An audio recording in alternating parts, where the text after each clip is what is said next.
Et Mamie Foot, comme on les surnomme. Ces femmes du Périgord à la une de la presse nationale depuis un an. Direction Calais en Dordogne, avec celles que l'on appelle là-bas les mamies en crampons.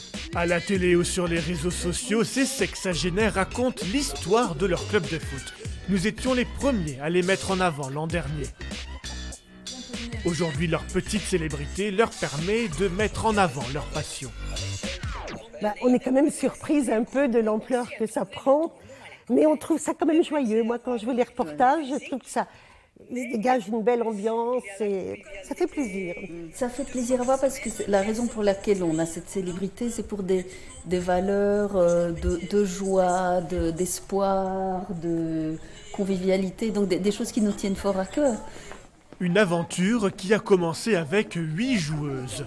Leur popularité les a fait connaître dans le Périgord noir. Aujourd'hui, ce sont 32 femmes qui ont rejoint le club. Elles s'échappent des carcans de l'âge et retrouvent une vie sociale.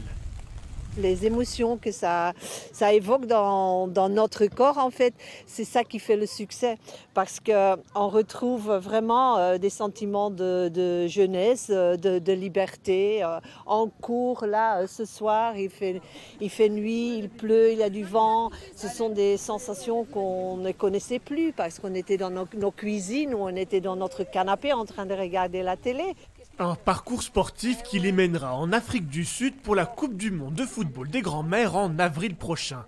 Un voyage coûteux financé grâce à un calendrier où certaines posent partiellement nues, assumer son corps sur papier glacé, un projet qui ne fait pas l'unanimité parmi elles, mais qui fait fi des conventions sociales. C'était bien le challenge aussi de montrer le corps de la femme, donc on va dire après 60 ans, on va dire ça comme ça. Et puis quand on regarde, c'est un super résultat parce que je pense que pour aucune des photos, on va donner d'âge. Autant on ne reconnaît pas les personnes, autant elles n'ont pas d'âge. Cette initiative périgourdienne fait des émules. Des femmes seniors ont créé leur club en Aveyron ou en Franche-Comté.